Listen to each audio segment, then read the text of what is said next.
सत्या की रॉय जी, वेस्ट बंगाल से। राधे राधे महाराज जी। महाराज जी, मेरा प्रश्न है कि इस जीवन का अर्थ क्या है? मृत्यु के बाद क्या होता है? हमें मृत्यु के बाद भी क्या कर्म भोगना पड़ता है महाराज जी? हाँ हाँ, बिल्कुल भोगना पड़ता है।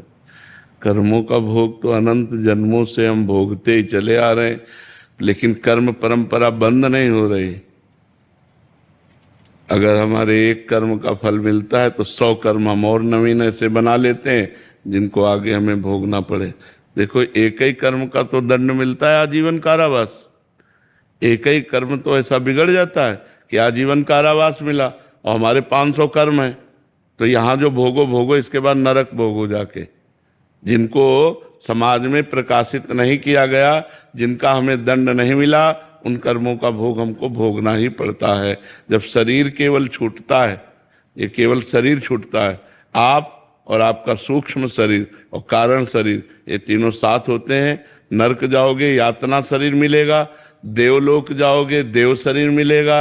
इन शरीरों से पाप और पुण्य का फल भोग कर फिर यहाँ सुअर, कुत्ता, गधा, पशु, पक्षी, क्या क्या 84 लाख योनियां हैं, उन योनियों में जाओ। विवेकवान केवल एक मनुष्य शरीर है जिससे आप कर्म परंपरा को नष्ट करके भगवान को प्राप्त हो सकते हैं। वो भजन से होगा। शास्त्र स्वाध्याय, सत्संग, पापाचरण का त्याग, अपवित्र भोजन, अपवित्र पेय पदार्थ का त्याग और खूब नाम जप, इससे सारे पाप नष्ट हो जाएंगे और आपको भगवान की कृपा प्राप्त होगी। अगर इस जन्म में भगवत प्राप्त नहीं हुए तो अगला अच्छा जन्म मिलेगा, अच्छा वातावरण मिलेगा, और फिर भगवान की आराधना करके भगवान को प्राप्त हो जाएंगे।